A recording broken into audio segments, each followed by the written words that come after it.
Détention des patients déjà hospitalisés. Article 5.2 de la loi sur la santé mentale de 1983. Pourquoi dois-je y rester dans cet hôpital?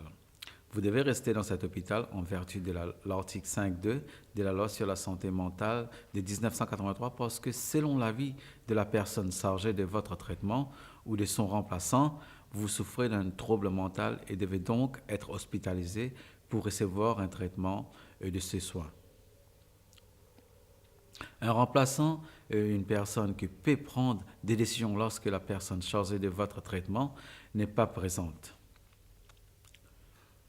Combien de temps dois-je y rester? Vous pouvez y rester pendant 72 heures pour que deuxième médecin puisse vous voir et décider si vous devez être hospitalisé plus longtemps. Il est probable qu'un professionnel agréé de la santé mentale vous voit également. Un professionnel agréé de la santé mentale est une personne qui a été formée spécialement pour pouvoir déterminer si une personne doit être gardée à l'hôpital.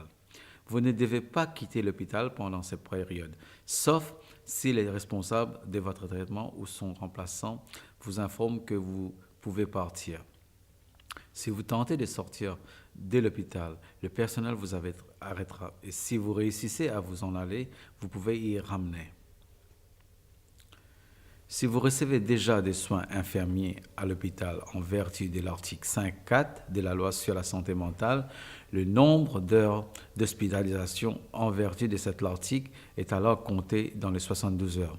Ensuite, après la consultation, le médecin, il peut être décidé que vous avez besoin d'être hospitalisé plus longtemps. Un médecin ou un professionnel agréé de la santé mentale vous indiquera la raison et la durée probable de cette hospitalisation. Il vous sera remis un autre dépliant qui vous renseignera sur les étapes suivantes.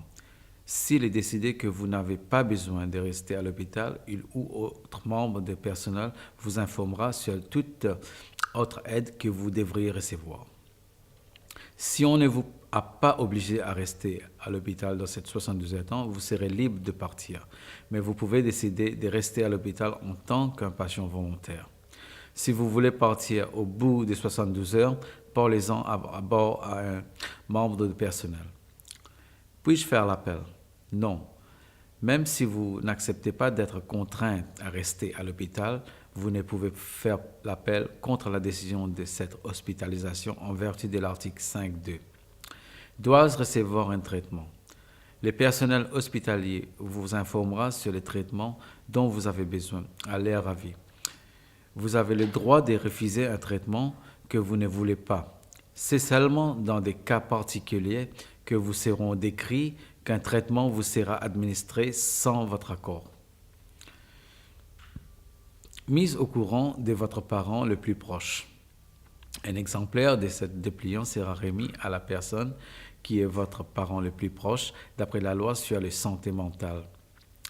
La loi sur la santé mentale donne une liste de personnes considérées comme étant votre parent.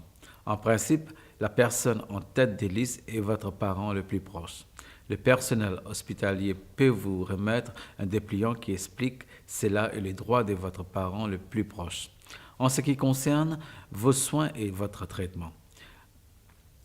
Si vous ne voulez pas que cette personne reçoive un exemplaire de dépliant, informez votre infirmière ou une autre personnel. Possibilité de choisir un autre parent le plus proche. Si vous y pensez que cet parent le plus proche ne convient pas, vous pouvez faire une autre demande auprès d'un tribunal de grande instance pour qu'une autre personne soit considérée comme votre parent le plus proche. Le personnel hospitalier peut vous remettre un dépliant qui explique cela. Toutes les lettres que vous ont renvoyées pendant votre hospitalisation vous seront remises. Vous pouvez envoyer les lettres à quiconque, sauf aux personnes qui ne veulent pas recevoir les lettres de vous. Le personnel hospitalier peut alors intercepter ces lettres. Code de bonne pratique. Il existe un code de bonne pratique qui conseille les personnels hospitaliers sur la loi sur la santé mentale et les traitements des personnels atteints d'un trouble mental. Le personnel doit tenir compte des recommandations du code lorsqu'il prend des décisions concernant votre soin. Vous pouvez demander un exemplaire du code si vous le désirez. Comment puis-je porter plainte? Si vous portez plainte sur tous les aspects de votre soin et de votre traitement à l'hôpital, adressez-vous à un membre du personnel. Il peut être en mesure de régler les questions et de vous renseigner sur les procédures de plainte à l'hôpital. Vous pouvez alors le suivre pour essayer de résoudre votre plainte par le biais de la résolution locale. Il peut également vous informer sur les autres personnes qui peuvent vous aider à porter plainte. Si vous pensez que la procédure de plainte des hôpitaux ne peut pas vous aider, vous pouvez porter plainte à une commission indépendante. La commission surveille l'application de la loi sur la santé mentale pour s'assurer que cette loi est observée correctement et les patients sont bien soignés lors de leur hospitalisation. Le personnel hospitalier peut vous remettre un dépliant qui explique comment contacter la commission. Aide supplémentaire en information. Si vous ne comprenez pas quelque chose au sujet de vos soins et de vos traitements, un membre du personnel essaiera de vous aider. N'hésitez pas à vous adresser à un membre personne pour éclaircir ce que vous n'avez pas compris dans ces dépliants ou d'autres questions auxquelles ce dépliant n'a pas répondu. Si vous désirez un autre exemplaire de ce dépliant pour quelqu'un d'autre, demandez-le.